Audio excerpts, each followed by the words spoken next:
T-minus 50 seconds.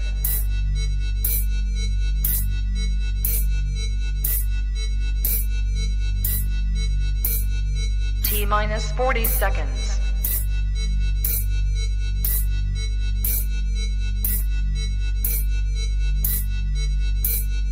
T-minus 30 seconds.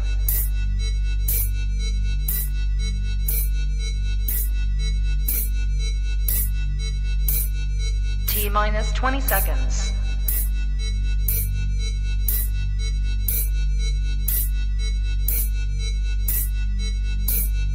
Ten, 9, 8, 7, 6, 5, 4, 3, 2, 1, 0.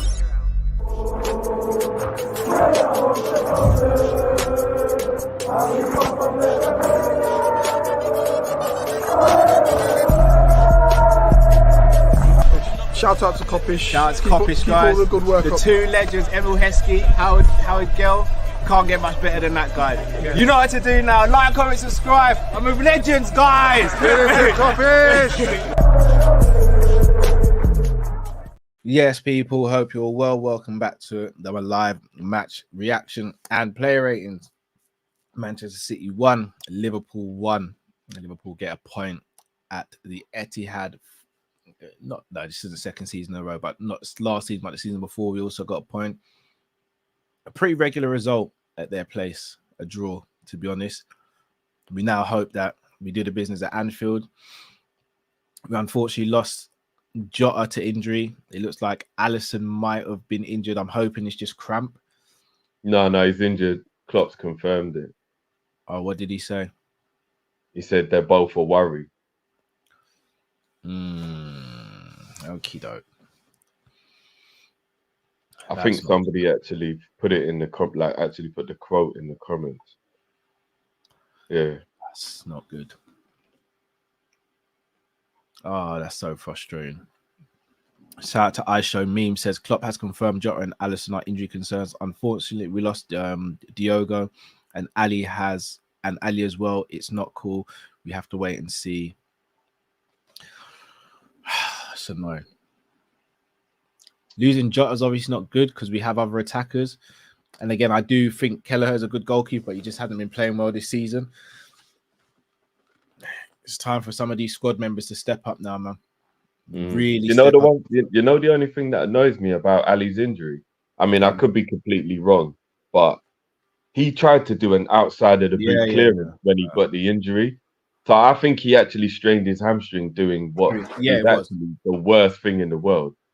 Like, I don't know why the goalkeeper's trying to do it outside of the boot, but he just wasn't good at all today. His decision making was very suspect. Yeah.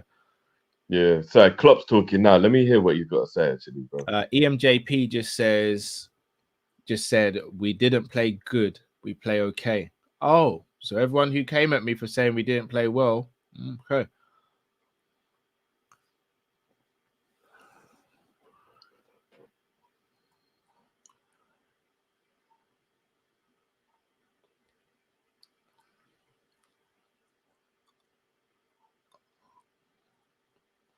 I mean, Klopp just said he thinks if we'd have played really good today, we would have won. So everything I was being called negative about, our manager just said then, yeah? He said what's weird about the game is our good moments for some reason didn't feel good and their good moments did feel good. So it makes the game feel like they were overall better. But I don't think he thinks that is what it is, but that's how it felt, he said. So I want to see if people think Klopp's being negative then.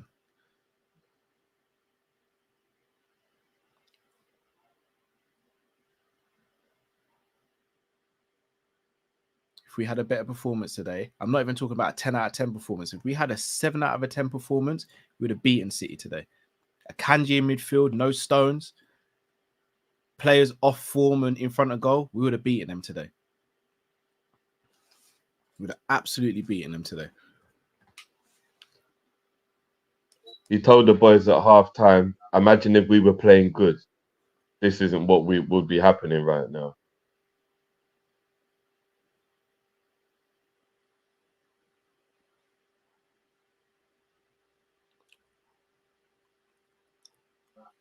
he didn't like how Bernardo Silva kept getting on the ball in the first half, so he made some changes tactically to stop that from happening as much. We said that as well. Said that in the first half. Do you still maintain the same sentiment, Drift? Bernardo's not world class. Bun that rat. No, we all agree with that.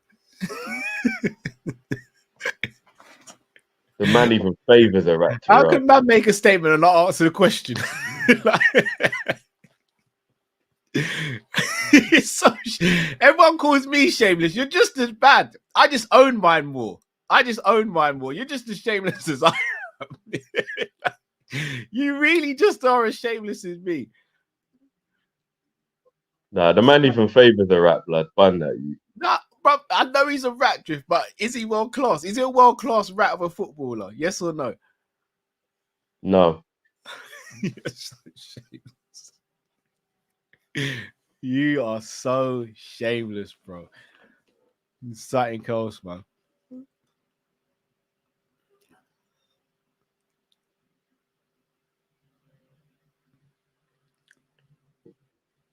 To paraphrase Klopp saying that he likes when Trent goes into midfield, that he can hide in between spaces that allows the opposition to not quite know how to deal with him, i.e. how we scored the goal today.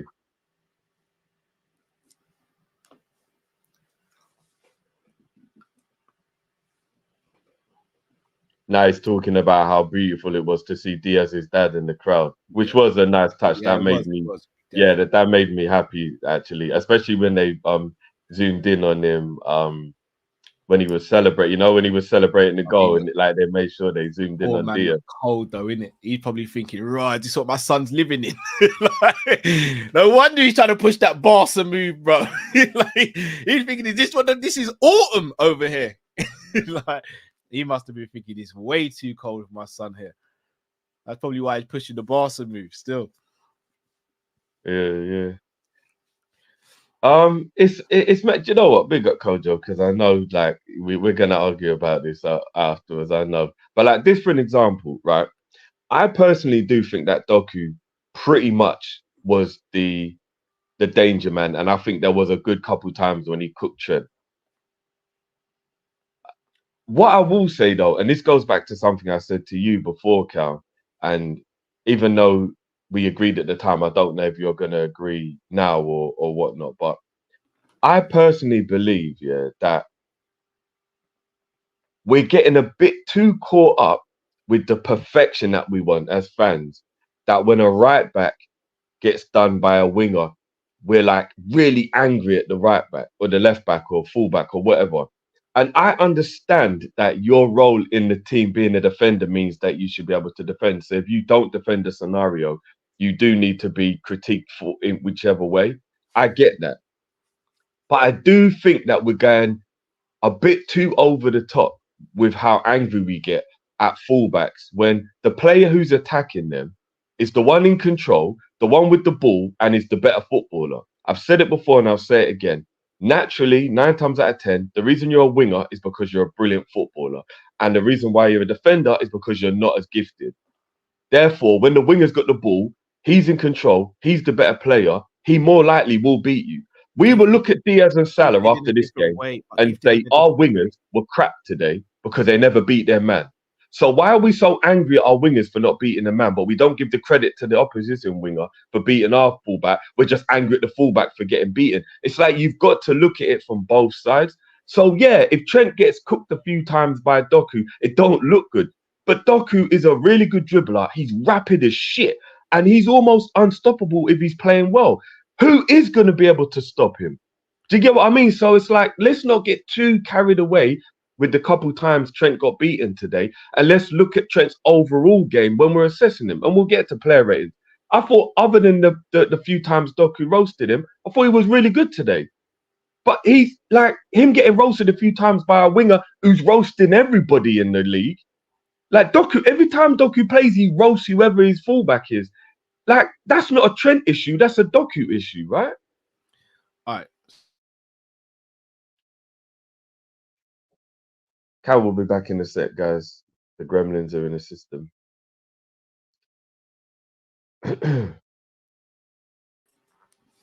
So a couple of things you said there, Drift. I don't think you can just automatically say that because someone's playing as a winger that they're more naturally gifted than a defender. Like, there's different aspects of football.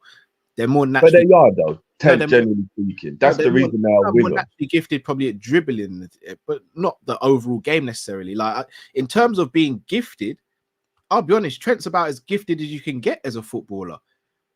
Vision, Yeah, but he 10 out don't. of 10, But he passing, doesn't 10 out have. of 10, shooting, free kicks, set pieces. Trent is about as gifted as you can get as an overall footballer. Now, the problem is, And he'd probably do the same thing to Doku. You're right. If it was Doku at right back and Trent on the right wing, Trent would probably do Doku and like he did with Zinchenko, like meg him or nuts him or make him look silly. You're right. But my point is, I'm not sitting here saying that Trent didn't have a great game because Doku got past him a couple of times. I expect any fullback to get beaten by any winger a couple of times a game. It's the overall game, though. His positioning, it's his passing, it's his game management, his decision making. Those things weren't great today. Again, bro, he was first or second in everything you just said in the match stat. All right, Drift, but let's be real, Drift. Until that match that came up, did it feel like that? Did it look like that? It didn't. I didn't think he was having a bad game. I didn't. During the match, I wasn't thinking, Trent, man, you're getting on my nerves or anything like that. Apart from the goal, I was livid when they scored.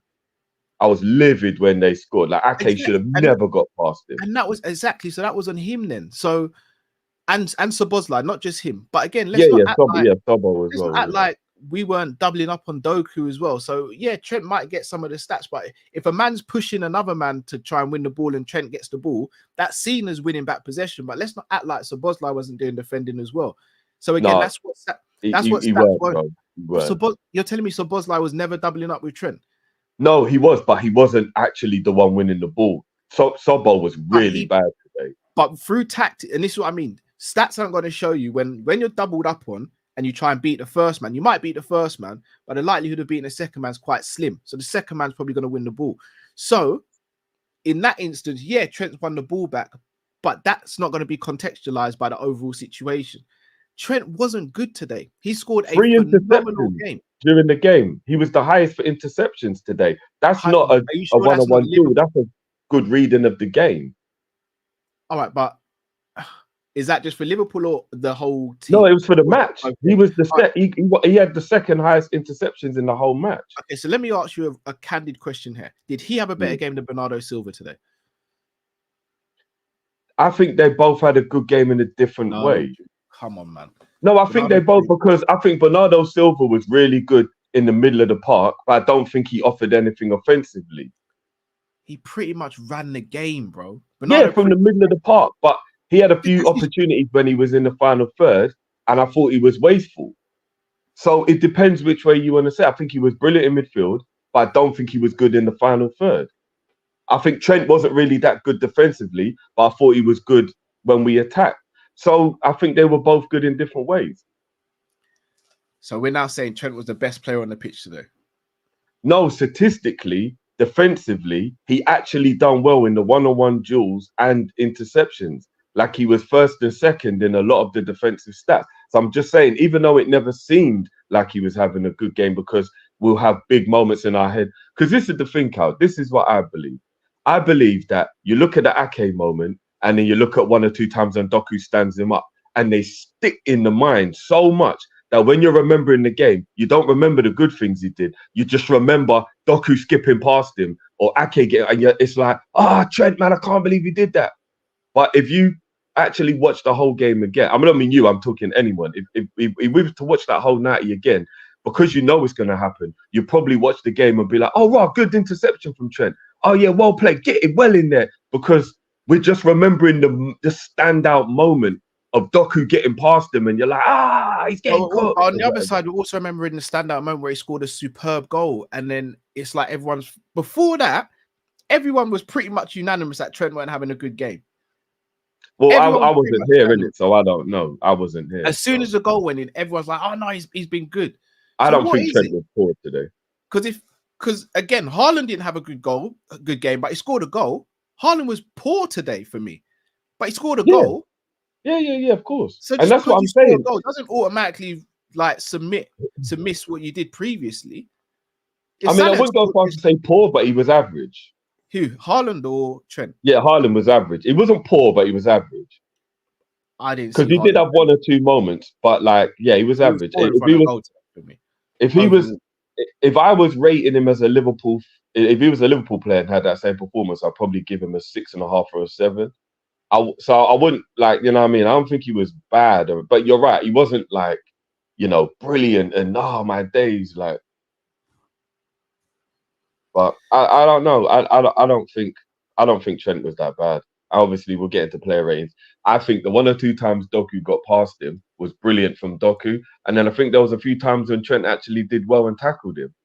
No, it's the Ake one. That's the one I'm the most angry with out of it all. It was the way Szoboszlai and Trent, between the two of them, let Ake get past them like they were playing with their little kid in the back garden, and you pretend you're gonna tackle, and you're all like happy that you're just playing with your kid. That was the thing. That's the one thing that I will hold against Trent for this game, is that Ake, the way him and Sobo let them get past. Other than that, the others don't really stand out in my mind. They don't.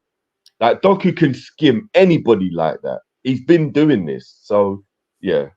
But we'll get to player ratings anyway. Should we just do player ratings now then? Yeah. We can get in. This is gonna be very interesting still, because you lot want to see Matt's rating. Yeah, even I was shocked by those. Yeah. Yeah, very shocked. All right, let's get the match rating from Matt. Okay, so Ali, for me, is a 3 or 4 today. In fact, I'll go 4. Because of the 2 or 3 brilliant saves. Two phenomenal saves. Yeah, Ali played the occasion today. You never really say that about Ali. You never really ever. I think the only other time I've ever said that about Ali was the lockdown season when they beat us at Anfield. 4-1, yeah. He played the occasion that day as well for some weird reason. Actually, no, we found out his dad had died afterwards, didn't we? And that was when we realised that's probably what was going on, because we didn't know at that point. But that's the only other time when I've ever seen him. Nunez, tell Pep, let the man know. Are you mad? So yeah, Ali played the occasion today. I agree with you, 4. And the 4 is just because of the brilliant saves. He kind of is at fault for the goal as well. I know he tried to do the quick counter attack, but it was a terrible kick. Yeah. And then he injured himself doing the outside of the boot clearance. Bro, just put that into row Z and why? I don't know why he did that. Kicking and decision making today was a shambles. Yeah, he played the occasion today. 4 for Ali today. And now we bloody lost him as well. Yeah.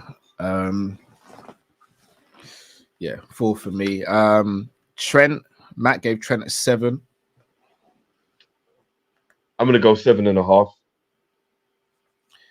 So another stat apparently is Trent got beaten 7 times today. It's in one-on-ones. Who said that? This is, again, I can't say this is true, but this is from Klopp-Inho. Trent got beat 7. Trent got beat 1v1 7 times.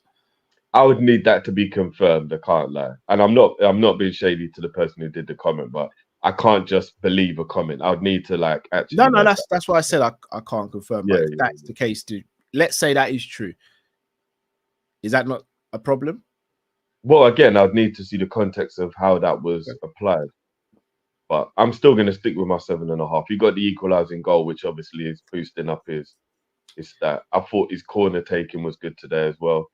One thing I want to say about Trent as well, because we have been angry as a fan base a lot of times when it comes to the invert, right? And today was a perfect example of what I've been trying to say when I've been defending why I think the invert isn't as bad as other people do when you load the midfield once you're in possession. If you go and look at the game back, bro, and look back at the goal, Trent being inverted is how he scores. He doesn't score that goal if he's right back.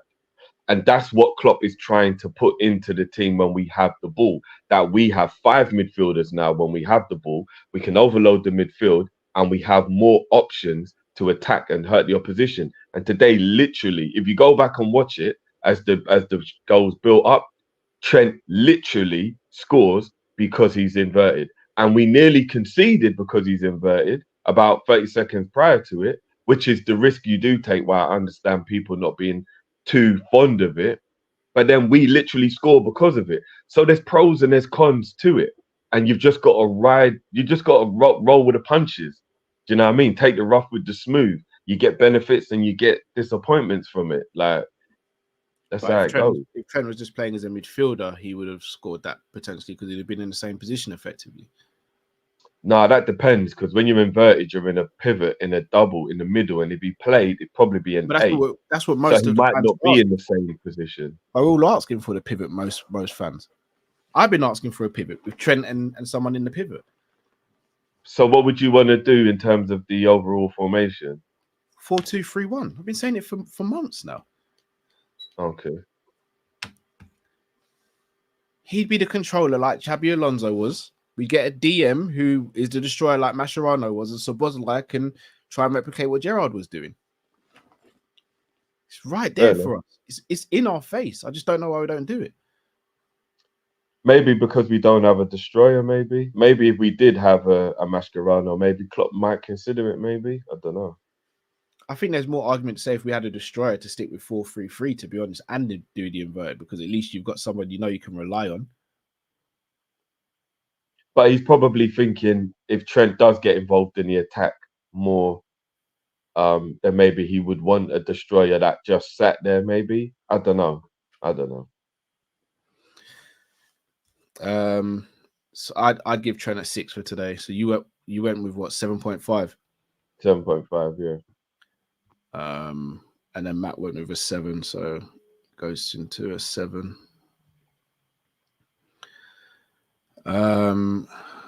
Matip. Until the last 10 minutes, I was enjoying the performance from Matip, and then in the last 10 minutes, he started to do some like really weird things that could have actually cost us the game. He's lucky still.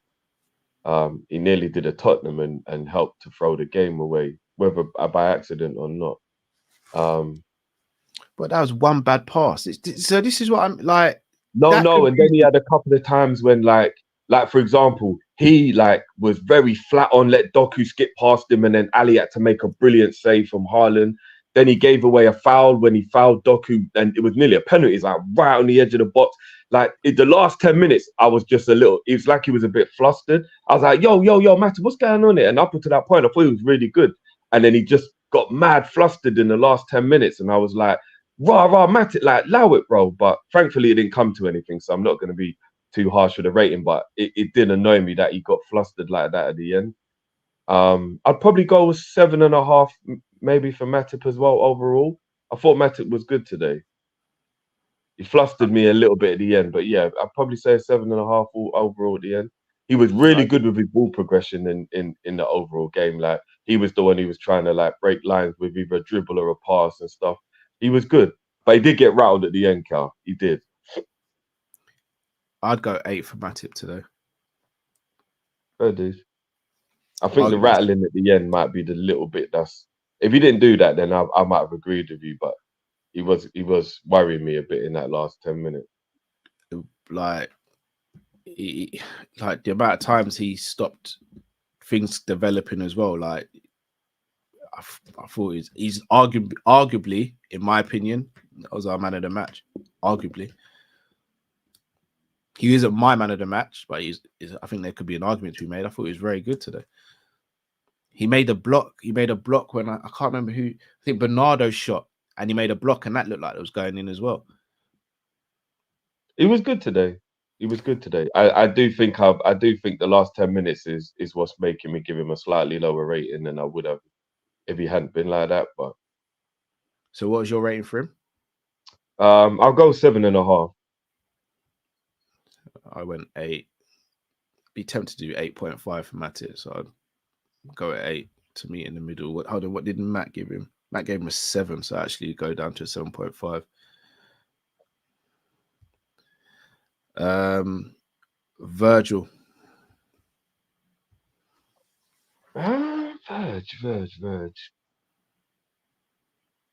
I'm not blaming him for not going with Haaland, but I think he should have for the goal. I think he was the one who could see what was happening, but it did happen quite quickly. Other than that, he was good. 7.5 as well. I'll give him the same as Matip. 7.5 as well. I'd have gone 8.5 for Virgil. So I genuinely believe without Virgil and Matip today, I think we could have been massacred. We did defend well today. I'll go with an 8. I'll go with an 8 for Virgil, yeah. Virgil was good. Matt gave him a 7. I gave him so what did you give Virgil? I give him an 8. So we'll end up at 8 for Virg.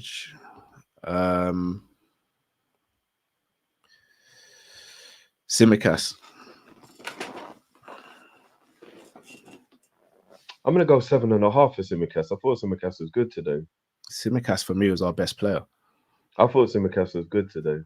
There was a few times where he was getting on my nerves a little bit in terms of I felt like he could have actually ran at the fullback or been a little bit more adventurous, but maybe he was told not to be.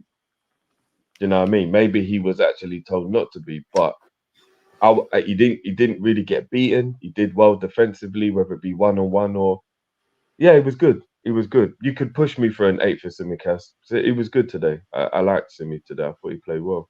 I'd have given Tsimikas a 9 today. Okay. What did Matt give him? 7. I told you, Matt was harsh today. Is Matt 7 button broken? Because Matt was extremely harsh today. Those aren't even the worst ones yet. Yeah, I know. Like, again, just off the top of my head, I can't think of anything Tsimikas did wrong today. He didn't. Good defensively. He could have offered a bit more good offensively, but yeah, 7.5 to an 8. Nothing was happening down our left side at all. Well, I mean, that was because that's not his job to create from left back. No, it isn't. I mean, do you think who would you say was the main player playing on their right? Foden and Walker.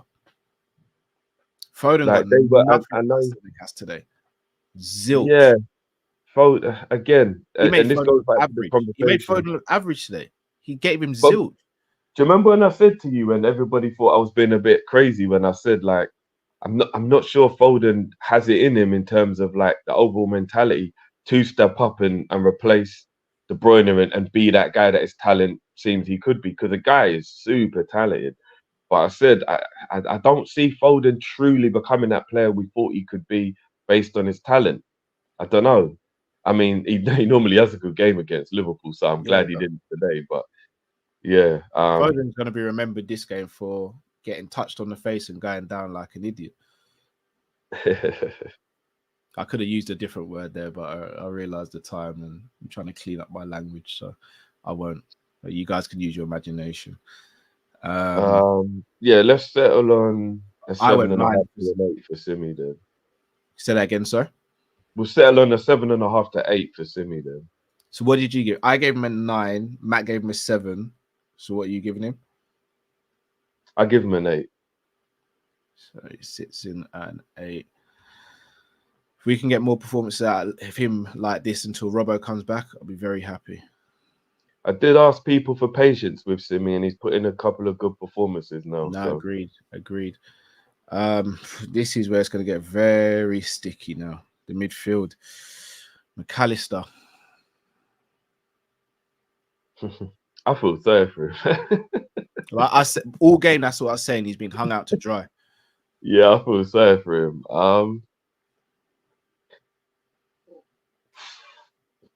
He's ripped the band-aid off, bro. 5. Oh. Okay. 5. He still did a few good tackles. Did he? He did a few. When? Obviously, I can't remember the exact moment of the game, but I do remember saying out loud, "Well done, McAllister." And I think he was trying to do a good job of using his strength to retain the ball. And it was like he never had an option after he'd held on to the ball, or it was like, ref, are you not gonna like blow the whistle like Rodri or whoever it was, or Kanje, whoever it was, would be like properly like gripping him up and be like, he's protecting the ball. It's like, ref, well, you're not gonna call it, no? And I think once the ref called it. So he did quite well to a degree in that regard. Yeah, obviously, like he wasn't great, and the midfield was the weakest point of our thing. But I think that's also because Man City's strength is their midfield. But yeah, I'll go 5. Performance alone, I think he was poor, but because he's not playing in the position he should be playing, I'm going to give him a 5. Okay. Don't think he was good today. He is not strong in the challenge at all. Yeah, he's not. But I think that's a mentality thing as well, because he don't have that dog in him. Do you know what I mean? Yeah, Matt gave him a 5 as well. Which a defensive player needs to have that dog in him, man. Curtis Jones. 3. I agree with 3. Our worst player. Yeah, Matt gave him a 4. I gave him a 3 as well. Yeah, I don't want to say too much because I feel as though sometimes the fan base can pile on to Curtis Jones. What I will say, he came out the other day, did an interview. His attitude on the pitch today screamed to me of, I'm out here to show I'm the man, whereas he should have been out there trying to do a job for his team. The problem with the problem with Curtis, and we've always felt this way about how he plays, but I don't like how long he takes to make a decision. His brain has got to catch up with his feet, his brain has got to catch up with the game. Like, he's always taking too long to decide what he wants to do, and it's doing my head in now. I used to think it was because that was how he played in the youth system, so therefore he's still playing that way and he needs to kind of just grow out of it. But he's 22 now and he's still playing this way, so I just think this is him. And what he's good at is really helpful when we're playing well. His pressing is really good. His ball retention is really good. So when we're playing well, he's a real key asset to have playing alongside whichever other midfielders. But if we're a bit under the cosh, the amount of times where he'll like mess up an attack because he overthinks what to do. It's like, bro, just be quick. And it's like, or he'll dwell on the ball and lose it, and then they'll counter on us, and it'll be like, Jones, what are you doing, bro? Like, I don't know, man. Jones is a funny one. Like, he's so brilliant when he's playing well, and he's so weird when he's not. I don't know, man. The problem for me is, Drift, Curtis Jones shouldn't be a starter. It should be McAllister on the left centre midfield position, or Thiago if he's fit.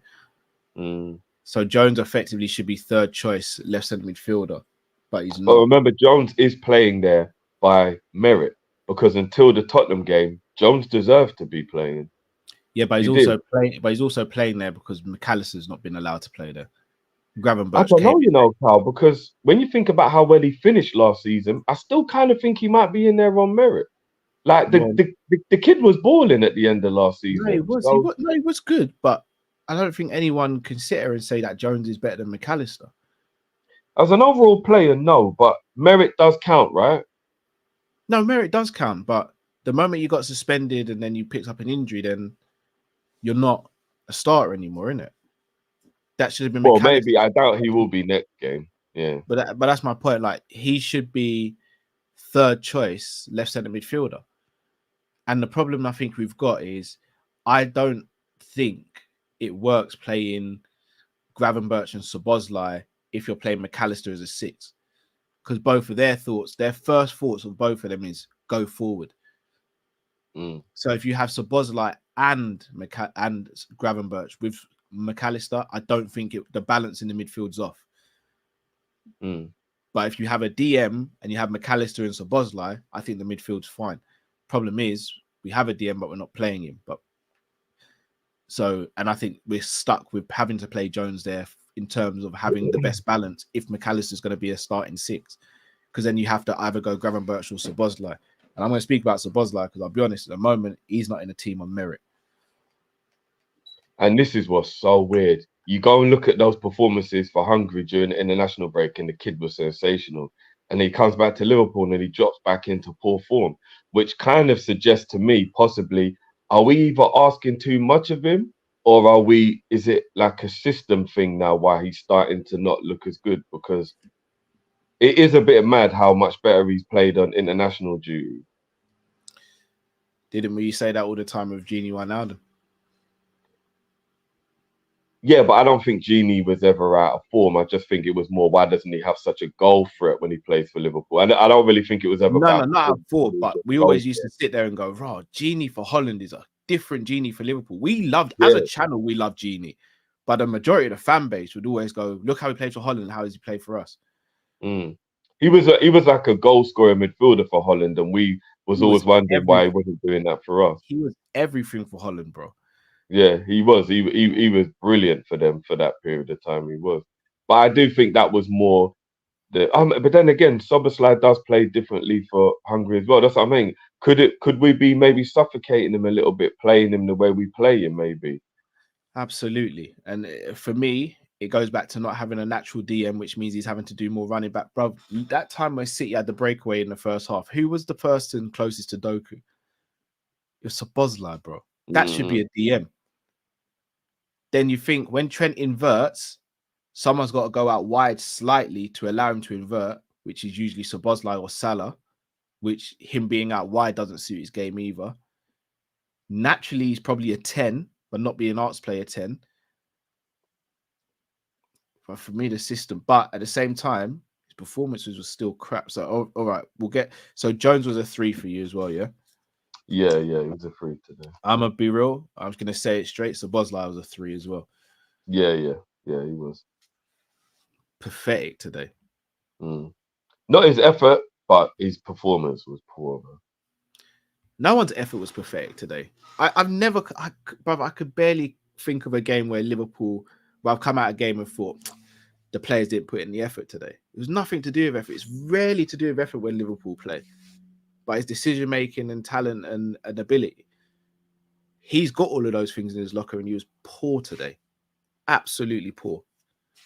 I think maybe one or two players you could maybe even say attitude today, but yeah, it was not with Sobo.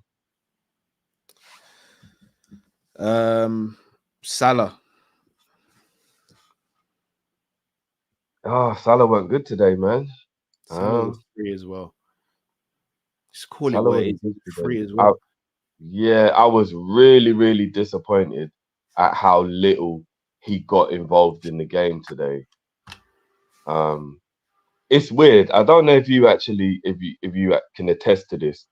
I can kind of tell within about 10 minutes what type of mood Mo's in and what type of game he might have.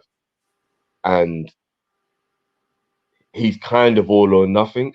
Like, Mo very rarely will like start a game badly and then get into it.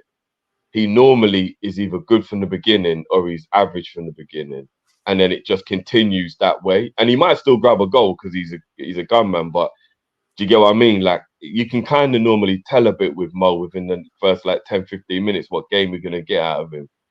And yeah, he wasn't good today, man. He wasn't. I might go 3 or 4 for Salah today. I'm just trying to think. Can anybody remind me of something he did well? Because I don't just want to be just super harsh. He got the assist for the goal. It was a very simple assist, but fair play, he did. I mean, and a stats drift. That's what you told me, bro. That's what you told me. I mean, there is context to it because interceptions and tackles from Trent, there is a little bit more context to be added there than like a 4-yard pass sideways. Do you know what I mean? But like, with the assist, it was a 3 with the assist. Without the assist, it's probably lower. I'm gonna go 4 because he got the assist. Okay. Matt gave him a 4.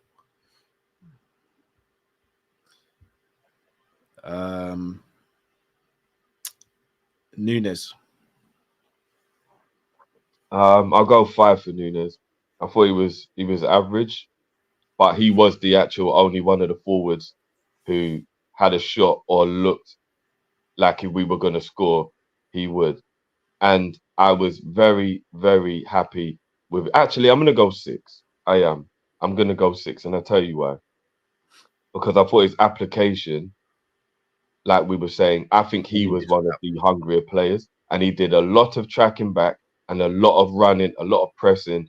And for a forward, at times I'm seeing him at like left wing back tackling. He lost the ball a few times from like maybe his pass, and he made sure he won the ball back.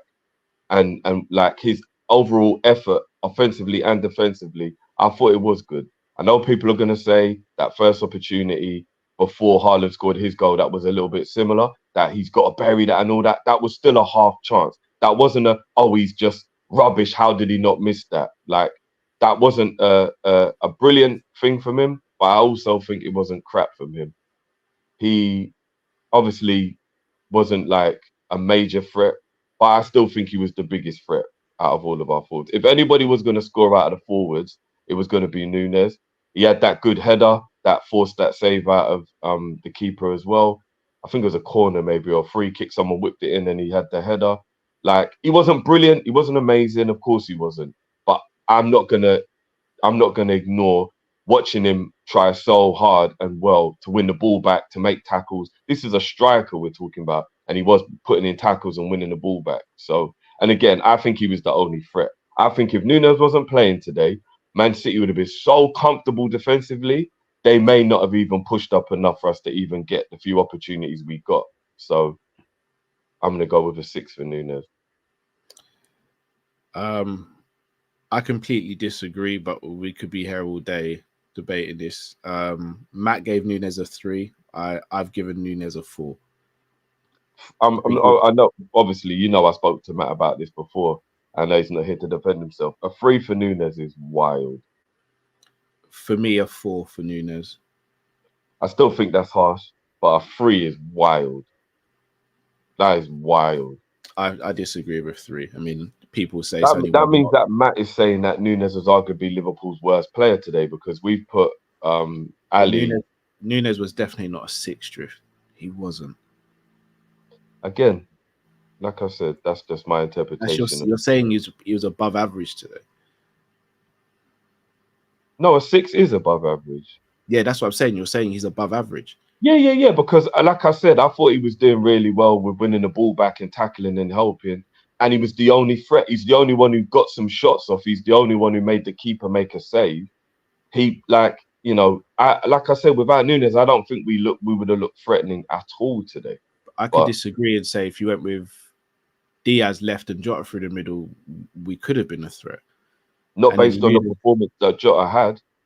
No, but he had that performance out of position. If Nunez played left wing, he would have had the same or similar performance to Jota. I mean, I don't think we can go that far because Jota's played left wing a lot and he's got some very good scores and has some great performances playing left with Nunez. But how many times we said he's not a left winger, though?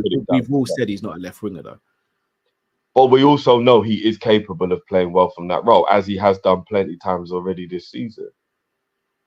So I think it is a bit disingenuous to say because he had a bad game out wide, it's because he was out wide and he would have been better in the centre because he's played really well out wide. No, not just because of that, but it doesn't make it easier for him. In the same way, it doesn't make it easier for McAllister had a rubbish game, but it doesn't make it easier playing out of position. I also don't think that Jota's got the pace to have caused the threat that Nunez did today, because I think Nunez's pace was a lot of the reason why the City defence was so worried about him. With Jota, they don't have to worry about the pace, so I don't think he would have been as threatening. City's defence didn't look worried about any of our attackers today, bro. I could tell that they were wary of Nunez's presence, though, by how they were playing. Bro, Man City's defense, that's one of the most comfortable I've seen Man City's defense against an attack, of our attack, or in the whole time. Overall, we weren't good today. But the only times when we looked threatening was Nunez's movement and speed that was causing a few issues. Look, if people don't think so, it's fine. We can agree to disagree. That's what football's all about. So I think if Matt gave him a 3, I gave him a 4. And what do you give him a 6? Mm. Yeah, averages out About 4.5 on average, but we don't have to. Well, we'll have to bump him to a 5, innit? I do feel like you make a lot of excuses for Nunez sometimes, Drift. I can't lie, bro. Nah, I just see the things people don't want to see. That's it. Jota. Jota's a 3 for me. I thought Absolutely. he was poor today. Poor. Really poor. He didn't get into the game at all today, man. And I'm really upset he's got an injury as well, because I was worried about Jota, because he is the perfect option, whichever way you want to, whether you want to start him or you want him off the bench, he's the perfect option. And a hamstring looks like he could be maybe 4 weeks or so. And this is a very, very important period where we do not need to be having our squad options missing. So I'm really worried about that Jota injury. Jota was poor on so many levels today. His first touch seemed to be off. His movement weren't great. He seemed like he couldn't trap the ball. As you said, he didn't get into the game. Wasn't picking up great positions. He just was a very poor performance from him. An uncharacteristic poor performance as well. That's what's so wild about it. I hear that, but I will sit here and say he's not a left winger anymore. He may have been able to do up left wing a couple of years ago, but let's not sit here and act like he hasn't had bad injuries since he's arrived at Liverpool. He's lost a yard of pace since he's been at Liverpool. I wouldn't say he's as light on his feet as he used to be. So this Do you think he might have been carrying something from the jump, and that's why maybe he weren't playing as well? Because he got injured pretty early. It was only about the 50th minute or something, right? I doubt it. Do you think so? Do you think maybe? I don't think so. Because he weren't like that was very. Because you was talking about application.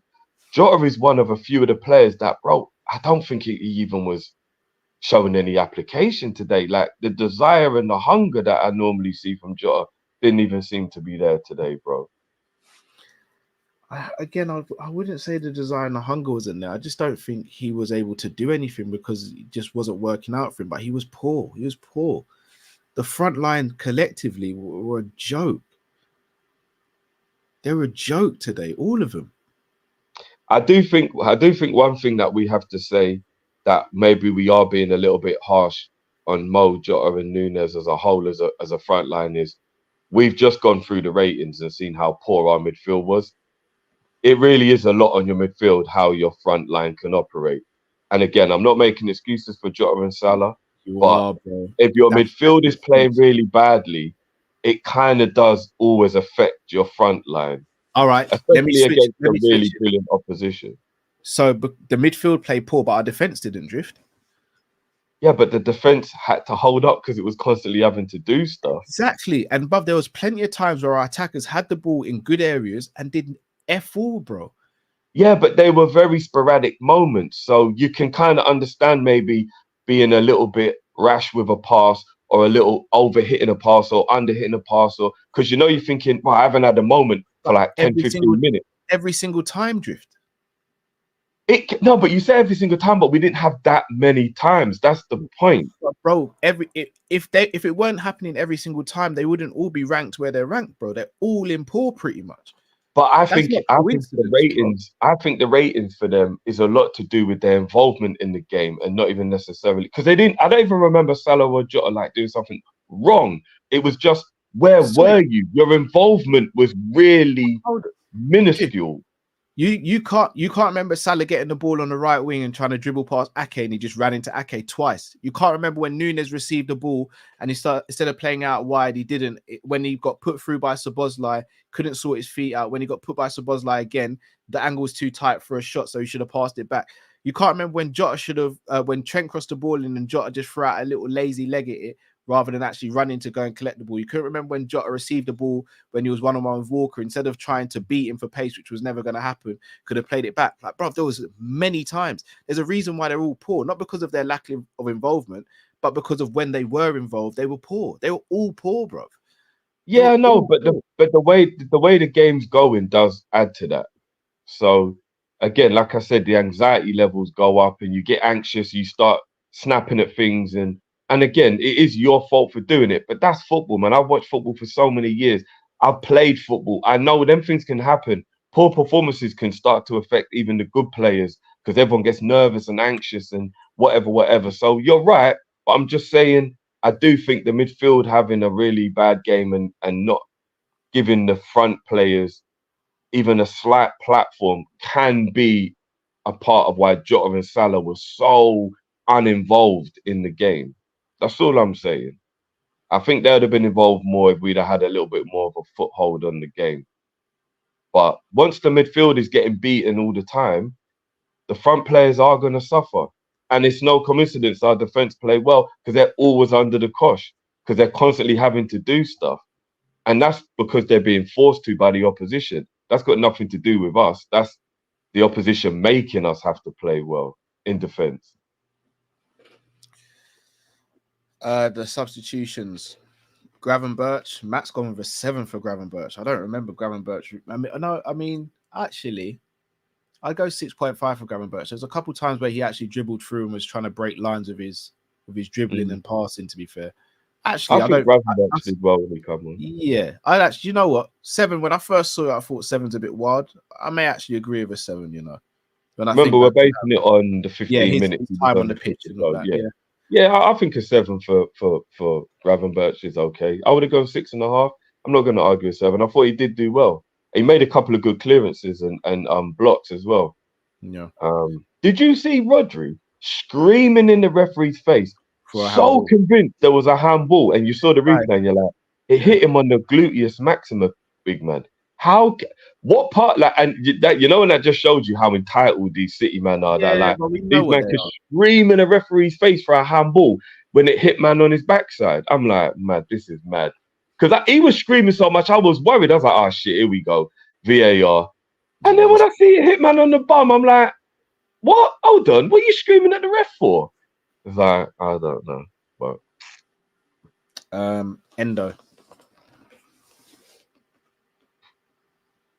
Endo made 1 or 2 good clearances. He got done. He got a yellow for it as well. He was late in a tackle. Couple of good progressive passes. The time he was on the pitch is 6 for Endo. In the time he was on the pitch. I'd have gone 5. Matt gave him a 3, which I think is wild. Yeah, I told you Matt was wild today. I told people Matt was, I don't know if he's not well. I don't know, but he was very harsh today in his ratings, Matt, today. Gakpo. I'm actually going to go 8 for Gakpo. 8? Yeah. I noticed how much effort and how much defending and how well he was doing positionally from what he was asked to do from Klopp in that 10, 15 minutes or whatever it was. Gakpo really got involved. I was impressed because he's very slow at getting involved in games. I think Gakpo did really well to get himself involved in the game. And I think 8. he was, 7.5 to an 8. I thought Gakpo was very good when he came on. Gakpo wasn't better than Gravenberch. Yeah, he was. He got involved more. He did. He was helping to defend all over the pitch for the time he was on the pitch. And he did a couple of very good passes forward. I thought Gakpo was really good. I was actually quite surprised at how he got involved because he's normally very slow at getting involved as a sub. But I thought he did really well when he came on today. He was good. I like what Gakpo did today. Gakpo did also lose the ball a couple times and got done for. He lost the ball once. No, he didn't. He lost the ball more than once, Drift. I don't remember him losing it more than once. I'd have gone 6.5 for Gakpo. I don't think he was better than Gravenberch. I do. I think he got involved a lot better. Because from a defensive point of view, he was really helping. Like, he really was helping from it. And that was what he was brought on for. What, to help from a defensive standpoint? No, he weren't. Yeah, because we went to like a 4-5-1, basically.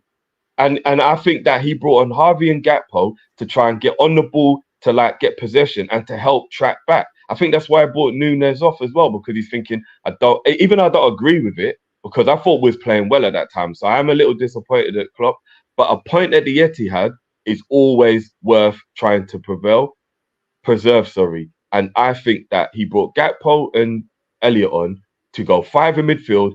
And you could tell from the way Elliott and Gakpo were playing, boys, run around, put energy in, put them under, press, defend, stay positionally aware, and help defensively. And I thought both of them did well at it, especially Gakpo. That's just my opinion. If people disagree, then fair enough. But I thought Gakpo did really well, especially helping Trent to defend that right side. I thought Gakpo did very well when he came on. I'd have gone 7 for Gakpo. Or 6.5. It's just 6.5 or 7 for me. It wouldn't have been an 8. Matt went 5, which I think is again mad harsh from Matt. What did he give him? Sorry, he gave him a 5. That's wild. Yeah, see, I'm saying Matt was extremely harsh today, man. So if I went 6.5, you've gone 7. So you've gone 8. Matt went 5. So average at 6.5. Then I don't know where Matt got a 5 from. I think that's extremely harsh. Yeah, I'm upset with Matt there because Gakpo should at least be getting a 7. Elliot. I'm gonna go 6.5 for Elliot. I thought he did well to help to try and keep possession. He was getting bullied out there, Drift. No, there was one time when he should have passed forward and he passed backwards and it nearly led to something dangerous, and I was really angry with him. But generally speaking, I think he did well to help us defend that last 10 minutes. He was running around, he was pressing, he was getting a foot in where he could. And I mean, he's little, innit? He, like, these City players are big. Like, if he's getting outstripped, I'm not going to be angry at him about that. Bro, he weren't better than Endo. No, but the thing is, Endo kind of got done, as in, like but you know, Elliot, like he was having fun with Elliot. Elliot didn't do anything defensively. No, I don't agree with that. I don't agree with that. I mean, I'm only giving him half a point more than Endo, and I'm marking Endo down on the fact that 1 or 2 times he actually got down to the point we had to take a yellow. If he didn't do that, maybe I probably would have given Endo. Gakpo got done at first, and he had to take the yellow because he was going to be late anyway. Yeah, that was the time. That was the time I'm talking about. Yeah, Gakpo got done, hence why Endo got the yellow. Again, look, I think 6.5 for Elliot. All right, I'd have gone 5 for Elliot. So me at 6 then. What did Matt give Elliot? Matt gave I gave Elliot a 3. Rotted. That was a different type of smoke today. That's mad. Luis Diaz. I gotta give Diaz a 5. I thought he struggled to get into the game, and he got tackled. He kind of just took over from Jota in terms of, like, he just weren't beating the player. It was like, Diaz, man. People saying this, but no one listens. Gakpo and Diaz are probably our least impactful players off the bench. I have seen Diaz be impactful, but today they are rhythm players. Yeah. They are fully rhythm players. I was quite upset with, and it was a little bit the decision making from Diaz as well, because there were actually times, and I think he should have done what he didn't, and then the other way around. So there were times when I think he could have took the player on and he would just pass, and then there's times when he like passed, and I'm like, but the space, like, you know what I mean? It was a bit like, so yeah, Diaz frustrated me a little bit. I'll go 5 for Diaz. I'd go 5. The one moment with Diaz that really frustrated me was when there was an overload on the opposite side and he went to pass it to Salah. Oh yeah. And the pass was just nothing in it. Yeah. That right there could have been. And you know what? Maybe I'm being uber harsh on Diaz, but right at the end where Tsimikas played a really good ball in, I think he should have tried to maybe put it back into the danger zone rather than flick it over the goalie. Because if he pulls that off, that's an absolute sensation. But there were players that he could have knocked it down to, and we could have had like a dying second shot at goal. So I was a bit annoyed at him there. But maybe I'm being harsh because it was literally the ref was about to blow the whistle. And no, I don't think you are being harsh. I think his decision making there was poor. I think he could have brought that down and then tried to put it back in the danger area.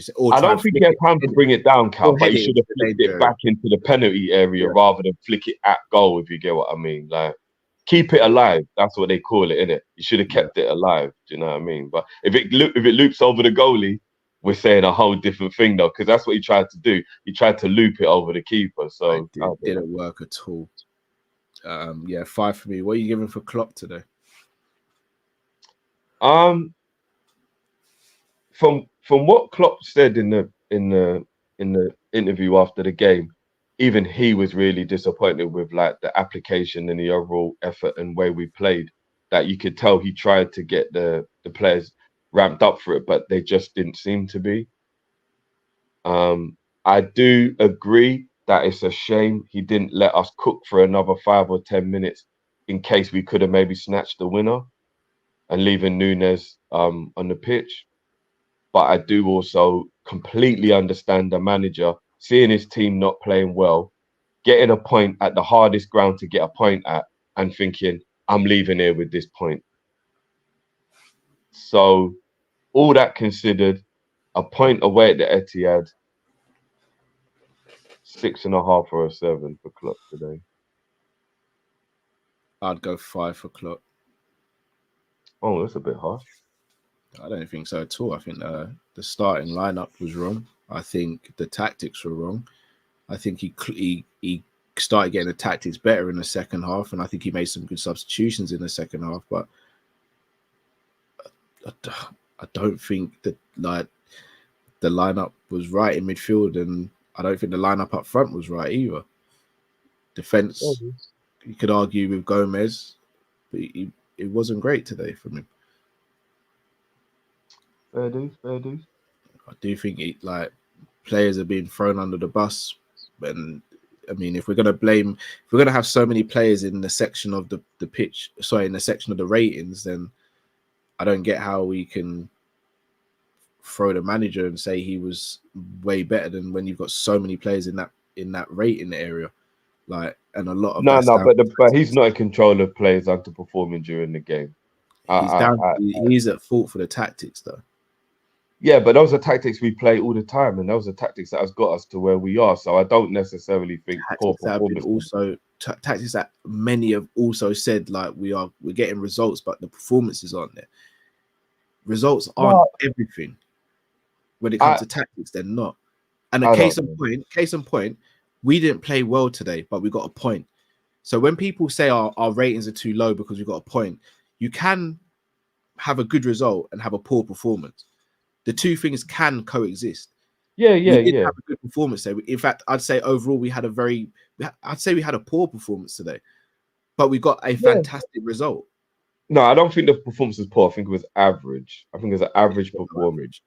But again, like I said, bro, it swings in roundabouts, and it does kind of slightly always become a little bit of a horses for courses scenario, because what can happen a lot is people will be angry in the moment of what is happening in the moment. Because I can tell you now, if we're playing scintillating football and we've drawn 9 games, lost 1, and only won 2 or something like that, but the football was brilliant, nobody would care about the performance ever. But couldn't give a shit how good we look. We are not getting the results. This is result-based business.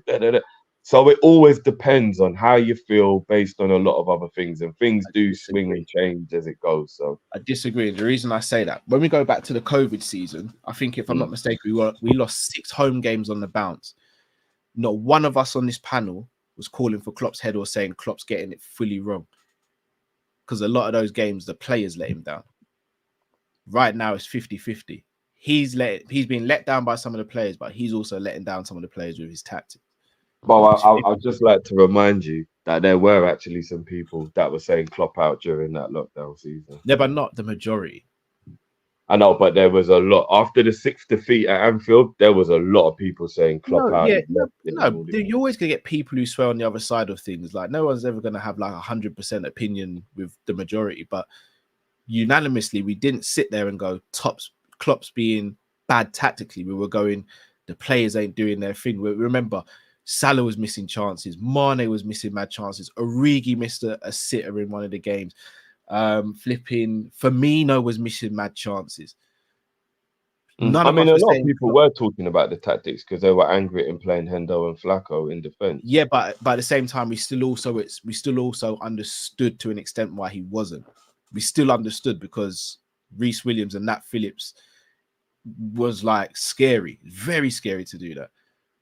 Like I said, I think we're looking at the tactics, and from when you and I both said we would have gone with a pivot before the game, and you come out of the game thinking we should have gone with a pivot, that's tactics.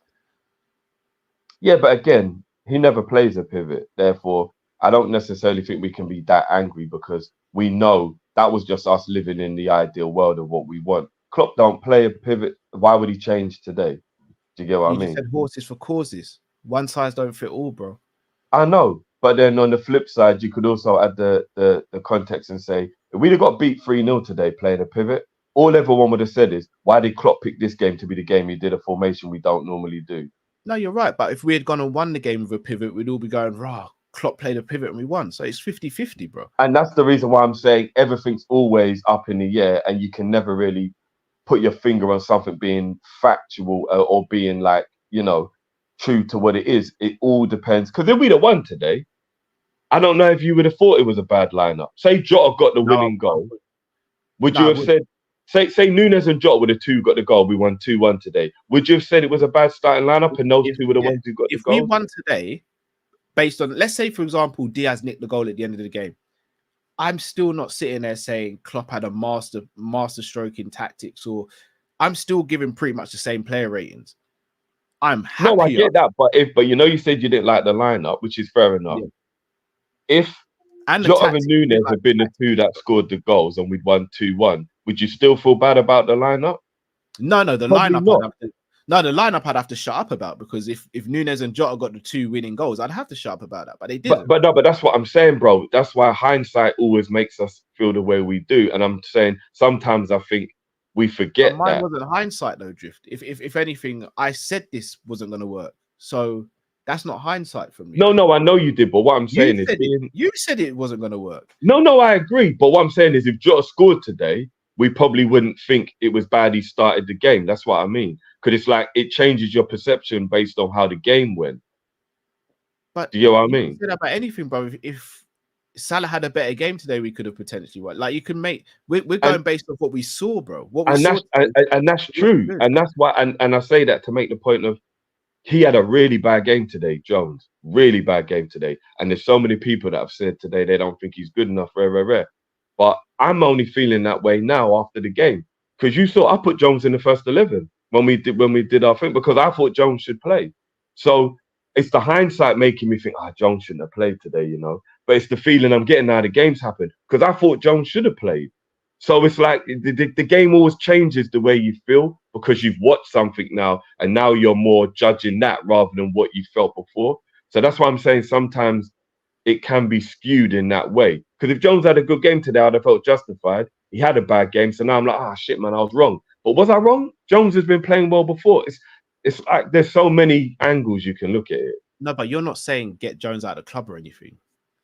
No, I don't think I've seen anyone say that today. No, so that's what I'm saying. So yeah, even though you picked Jones, I'm still thinking it was wrong to start him. But I put him in my first 11. I'll be honest, if we're playing a 4-3-3 and we know that he's not going to play Endo as a 6, then Jones is the only player that can play left centre midfield. Can't play Gravenberch from the start because we'd be too imbalanced. Had to. That's why I'm saying the formation had to have been changed. Yeah, I don't know.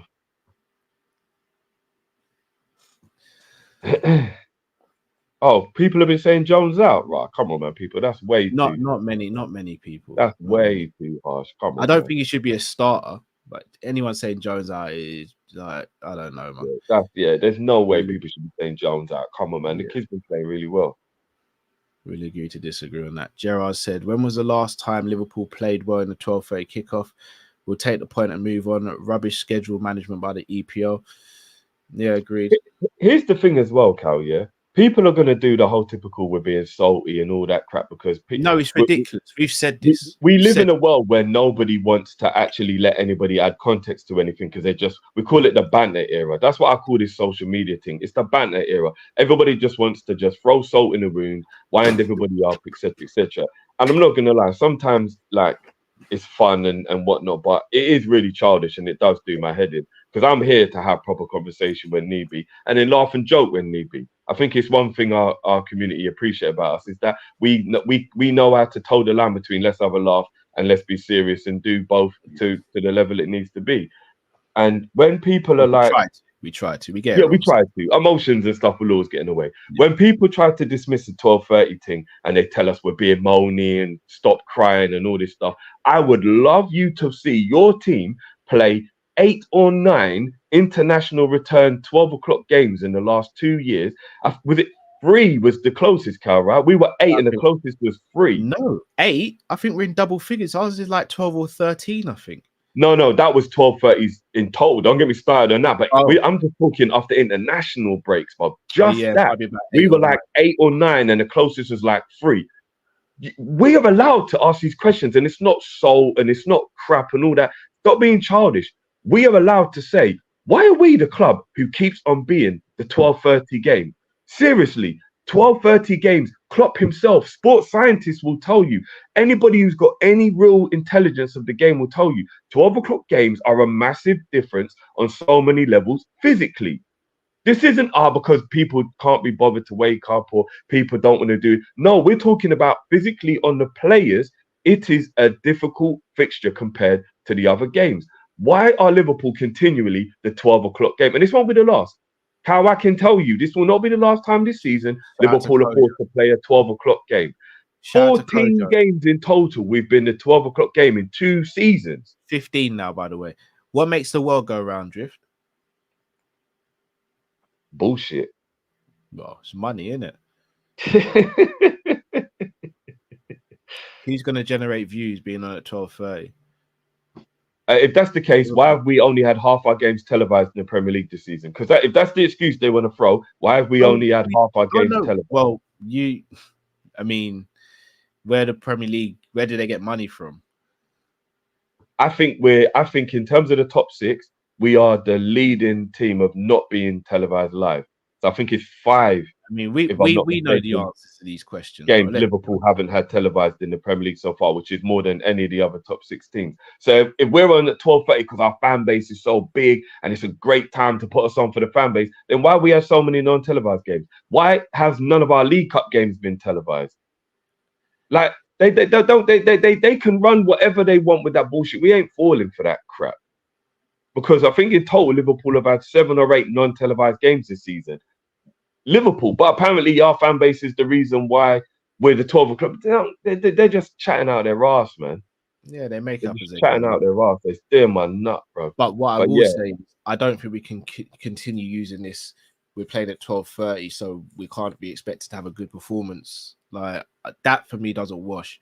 No, it's true. 12:30 in the morning, 12:30 at night. It's the job of the players and the coaching staff to get them prepared for the time that they go and play football. It is true, but after international duties, Carl, when them man there just got back. Yeah, but that's why you got a squad, though, right, Drift?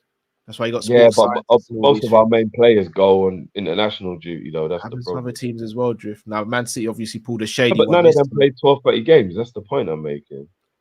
Some of them do. I'm just sick of hearing the excuse about we played at 12:30, so we can't be expected to have a good game. No, I'm saying it adds to why the performances aren't as good, in my opinion.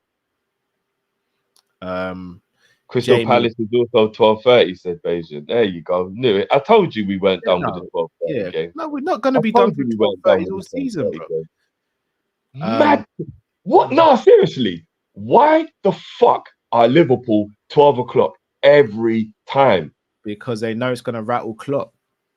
Simple as. They know it's going to rattle. No, something's got to be done about this. I'm sorry. Like, we just can't keep sitting here and just taking the bullshit and just if we talk about it, we're moaning and we're crying and no, seriously, what the fuck? Why are we always the 12 o'clock game? Drift, you know the word corruption, right? Ah, fuck you, no. Shout out to Jamie. He says Szoboszlai awful yet again. It's concerning. McAllister had a good game. Salah was he even playing? Thank God for Trent. Don't know. I still don't think McAllister had a good game, Jay. I can't lie. Dynamic Edition says, Cal, the lineup you suggested in the preview would have won us this game. Not going to lie, with that lineup, it would have allowed us to defend in the midfield with togetherness. FSG, please just get Paulinho or someone good. I'm just going to say this and leave this here. we can't say FSG go and get us someone if Klopp's happy with McAllister as his number 6. I'm just going to leave that there. Before anyone says anything to me, go back and listen to his press conference yesterday and read the quotes. He's very happy with McAllister as his 6. So I wouldn't say very happy, but he was very defensive of his decision to play him there. Omar says most chances you named for Nunez, Mo was behind it drift. That was true, to be fair. Yeah, that's fair. I tried not to be harsh on Mo. Foot LFC says did Cal is going to be back in a sec, but Foot says didn't play well, but still got a point at the Etihad. You'll never walk alone. That is true. As I was trying to say to people, I do believe that point is very good in the context of, you know, everything else outside of it being a not so good performance.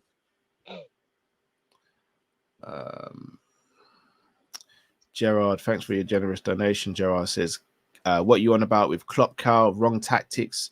We're on the beginning of our development. Because he doesn't do what you want, you're too harsh on Klopp. You're too pessimistic, bro. It's getting really irritating. Fair enough, Gerard. That's your opinion. If you don't like it, you don't have to watch, Gerard. I mean, we might be in our development. Doesn't give him an excuse for bad tactics. You say I'm too pessimistic, but I was the first person to call out Quad. I said we'd win today's game. I've said numerous times that I back some of our players to be some of the best in the world. But again, with all due respect, if you're more of a Klopp fan than you are a Liverpool fan, then that's on you, bro. You don't have to watch me. Like, I'm not going to sit here and continue to appease people because they support the players and the manager over the club. Like, not once have you heard me say I want Klopp out. I've always stood by Klopp.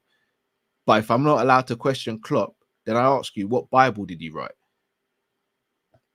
Because the last time I checked, he walks on this earth like we do. He does a doo-doo in a toilet like we do. He eats food like we do. He breathes the same oxygen. He's a human being. In the same way, when we make mistakes on here, on Kopish, you guys call us out for it. Are we not allowed to do the same with our manager? Or do we just sit down and shut the F up? They definitely make me have to own up for anything I get wrong, that's for sure. It's mad. I don't get it. People call me pessimistic because I want Liverpool to win. Again, imagine that I'm sick of being a bridesmaid. I want to be the bride, but I'm pessimistic. No, I hear that, but I do think, like, for example, when I came into the watch along, and I did say to you and Matt at the time, I do think you lot are being a bit negative overall, considering we got a point. I did think that it was. But Drift, we just said you can have a bad, like, all right, cool. How many times have we gone and said Salah's had a bad performance, but he's got a goal today? Yeah, we say that quite often. Okay, so could it not be the same in saying Liverpool had a bad performance today, but we got a draw? It can, but the player's individual performance will always be different to a reflection of the overall team's result, though. So a draw at the Etihad is still a good result. But none of us said the result was bad. We said the result was brilliant. No, but it did look like you lot's face. You lot's face looked like we got beaten. Because like I came in and I thought I walked into a mold. It was like, bro, what's going on? Because we had to sit there and watch our team play poor, bro. Yeah, I get it, but the result. Did you lot celebrate the goal? Obviously, I'll watch it, but after. Of course, we celebrated the goal, bro. I'm just you lot just in silence when Trent scores a screamer. I don't know, bro. You lot look down, bro. I thought I walked into a morgue. I was like, what's going on? Where our team weren't performing well, we got a draw. When we got back into the game, we're thinking, oh, we can actually get at these lot now. And then we fumbled it again. Like, I don't get what people want from me. What do people respectfully want from me? How do you want me to be? Because of how you want me to be, like, is that what you want? Like, just tell me how you want me to be and I'll do that from now on. We can't please everyone. So someone's always going to be annoyed with how we are. Yeah, but don't accuse me of certain things. Right, this thing really wants to keep dashing out, Cal. Hold on a minute. Let me take. That's a question I have. Just because you're saying I've got a difference of opinion from Klopp, so I'm pessimistic. All right, well, I'll turn around and say you've got a difference of opinion from me, so you ain't got any ambition. I'll say that. But that's what we do to each other as fans all the time. That literally is what we do to each other. So I'm saying take a look at yourself before you criticize me. And I'm not beyond criticism. I'll take criticism. And I think I'm on here a lot and I say I got this wrong, I got that wrong. But don't sit here and tell me that I'm this and now I'm that when you can't back it up with any proof. Can't. All we can do is be ourselves. That's it. Some will hate, some will love. That's just life. Andre says early kickoff, City away after international break and brought some of the players back early because they were injured. I'll take that all day. I agree with that. AJ says facts, Cal. I'm worried about Klopp and the 6, not FSG. No, it's FSG's fault. That's what the majority would want me to say. It's FSG's fault. They won't buy Klopp a 6. That's one narrative that I do think we have to try and stay away from, guys. There's a lot of things that are FSG's fault, but every single time we get a bad result, we can't just say, this is on FSG. We can't keep doing that. We can't. We have to, we do have to stop doing that, guys. If Klopp doesn't want a 6, that's not an FSG. And we can all sit here and say, Klopp. I think he does want one. He wouldn't have tried to get Lavia if he didn't want one. No, I hear that, but all right, and I'll go back to a similar scenario before. We wanted Fekir because we wanted a 10. And when we didn't get a 10 in Fekir, we changed the way we played. And we started going... And I think that's what we've done here. Exactly. So Klopp might have wanted a 6 in the summer, but he might not want one anymore. That's not an FSG. If he gets I'm not. Yeah, that's not. I hope I'm wrong here, Drift, but I don't think it's crazy for me to say what I've just said. Like, he might not want one anymore. He might that's true. And go, bro, McAllister's really progressive. I want this now. And I want the team defending this collective rather than one person being the person who puts out the fires. No, that's very true. And I do worry that's the case because I think that's a bad decision. So I hope that you are right. You are wrong on that, but you could well be right. You're right. But I definitely would prefer to think from a logical point of view that eventually, by the time we get to the summertime, I don't think we'll do it in January, but by the time we get to the summertime, he'll realize getting a natural DM just makes more sense. See, look at this. Because I just disagreed with that, I'm now an FSG apologist. I defend FSG. Like, I can't win. I can't win. Just be yourself, bro. You've got to be new to the channel. You've got to be new to the channel if you think I'm an FSG apologist or I back FSG. You've got to be new to the channel. I can't believe this. Maybe he's just trolling you, bro. Don't fight. I don't know. It's a thin line nowadays, isn't it? Are there any more supers, please, bro? There's a thin line between love and hate. Martin Lawrence taught us that. Yeah, facts. There it is. I'm not sure. Did we read this one out? No. Crypto says Trent at right back is no problem. The problem is that our midfield is always getting past, putting pressure on our back four 15 times a game, reoccurring theme. Facts.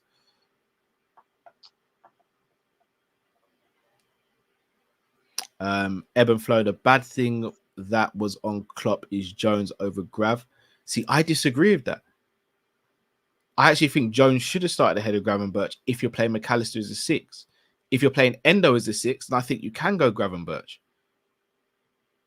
But with McAllister, do you think? Go on, sorry. Do you, sir? Because I'm gonna forget to ask. In hindsight, do you think because the midfield was getting beat up, we're gonna think Endo starting would have been better?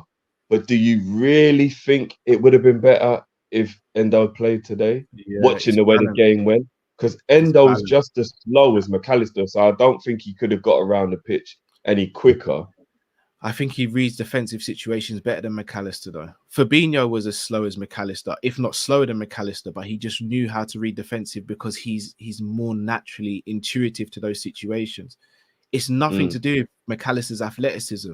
It's nothing to do with any of that. It's to do with his nous and his expectations. Oh, I think it plays a part. That plays a part. I think it plays, because I see him struggling sometimes to do what he knows he should be doing because he can't get there. But I think it plays a part because of he's having to use that as compensation for what he lacks in the knowledge of being a defensive midfielder.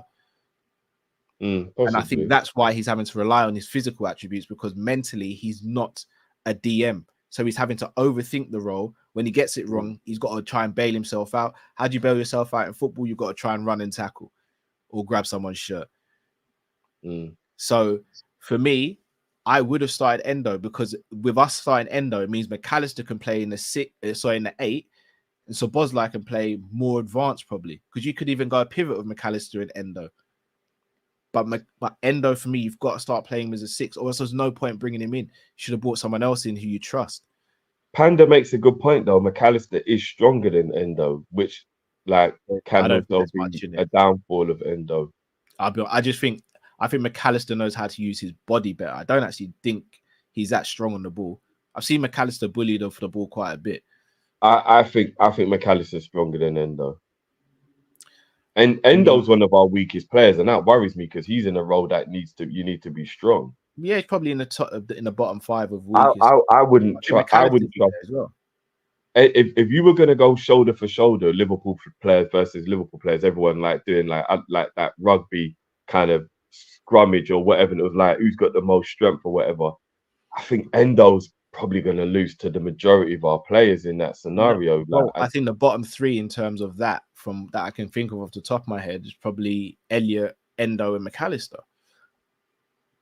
Yeah, and I'd probably say Elliott, Endo, McAllister is the order as well.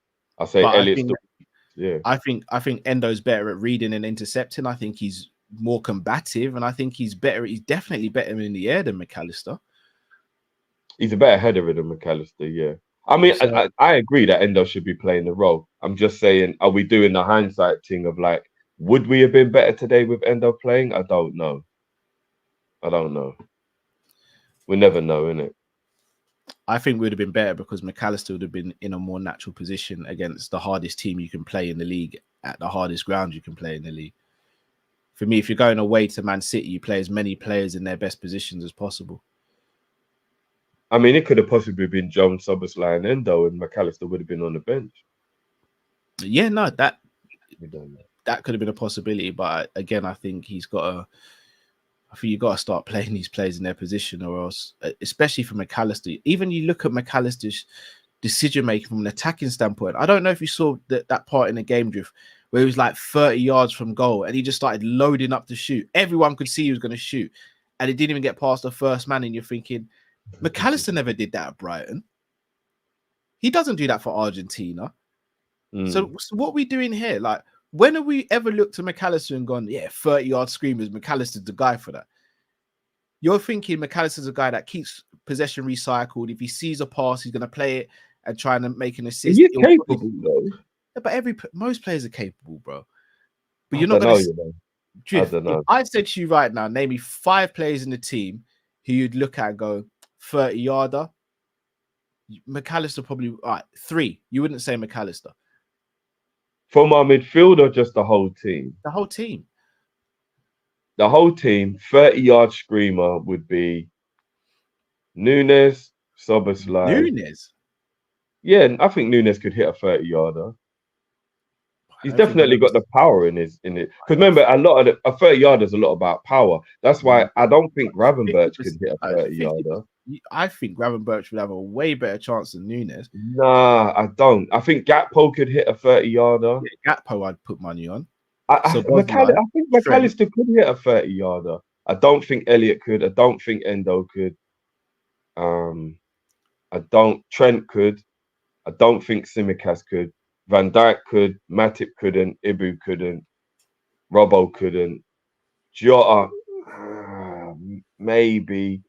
No, I don't Salah, think Jota. I don't think could Salah clap a 30-yarder. Maybe. I don't know. McAllister. I think McAllister can. I'm not saying he's going to be amazing at it, but I do think I'm not angry at him if he sees a space to have a chance. But not today. Jones, probably not. There's some people, if I see Elliott or Jones or Endo winding up for that shot, I'm like, what are you doing? McAllister, I'm like, oh. I'll be honest, I say Jones and McAllister are pretty much 50-50 on that. I wouldn't trust Jones to hit a 30-yarder. I don't think he's got the power in the shot for a 30-yarder. I don't trust He's a finesse guy. Jones is a finesse guy, bro.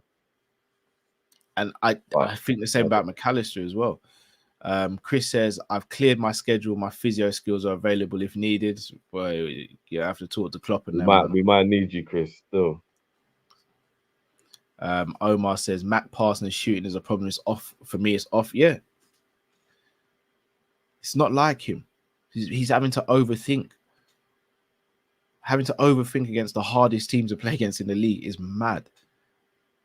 It's not fair. It's not fair on him or the team. Yeah.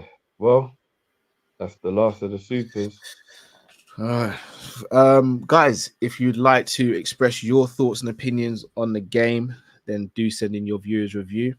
Please send it to teamkopish@gmail.com. That is teamkopish@gmail.com. We will be back on Monday for the for the Monday Night Live show. Gerard says, yeah, maybe it's my fault that your opinion bothers me. Copies used to be more fun. I'm just done with the negative vibes. It's exhausting. Again, I mean, was Friday an exhausting negative show, Drift? No. Was Thursday when we did the preview, was that exhausting and negative? I mean, I'm guessing that. No. Answer the question. Was it exhausting? No. Was it exhausting or negative? Which show, sorry? The Thursday preview show, was that exhausting or negative? No, that wasn't. No. The Monday show we did last Monday, was that exhausting or negative? Not to my knowledge. The shows that we did during the week off between the Luton game and last Saturday, were those negative? Not that I can remember. Okay, so we had a poor performance against a team where we got a draw. We're frustrated because we watched the game and we were reacting to the game as it happened, but we're negative vibes now.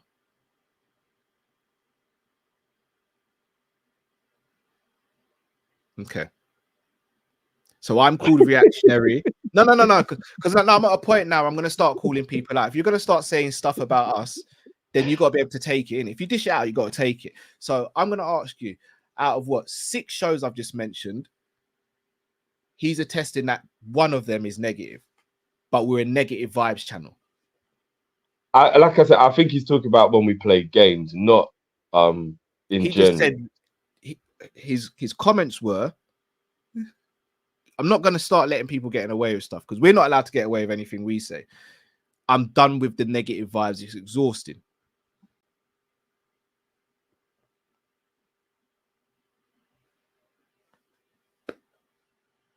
Negative vibes.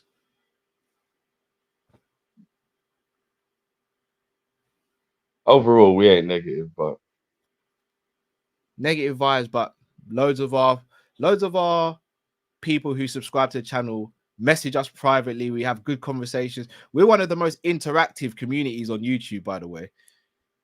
We've helped and continue to help. And I knew the Gremlins were gonna dash Cow out. I knew it.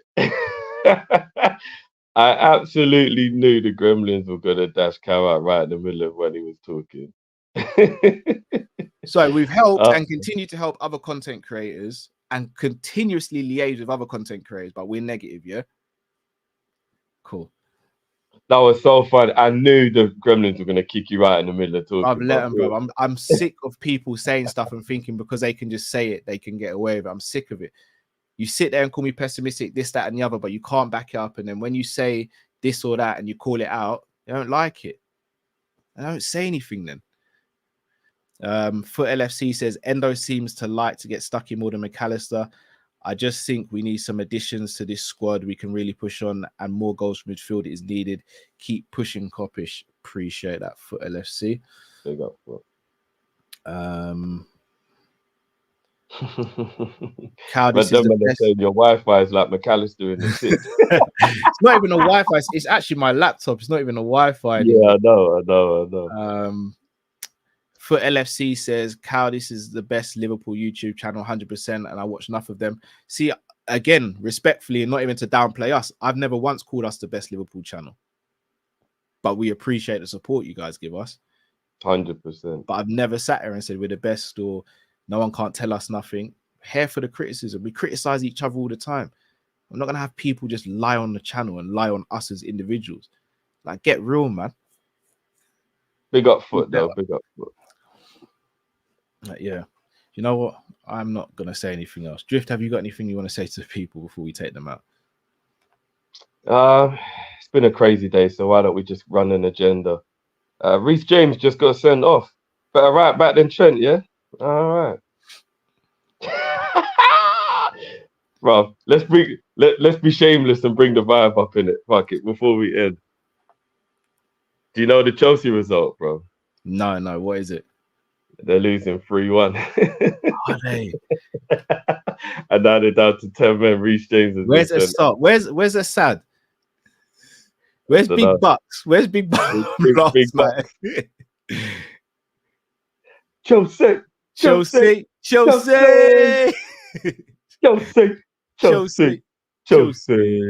And I must count, this is a depleted Newcastle team as well, you know. This ain't even like a full strength Newcastle. This is a depleted. I'm not gonna lie. Newcastle's depleted team seems to be like the most dangerous team in the world. It's true. Not Man United out of the not Man City out the cup. Beat up Man United, beating up Chelsea. You're right. Right. Eddie Howe rotates is a problem, bro. Yeah, I'm telling you, bro. Winning at St. James's ain't for everybody. Shout out to Bajan Pops. They say LC. Do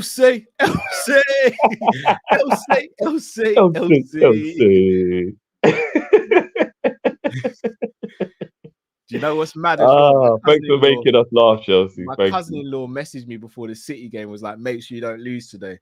He's definitely getting a phone call this afternoon. 100%. How's that £115 million midfielder working out for you so far, Chelsea? Now how's that somebody that used to know somebody?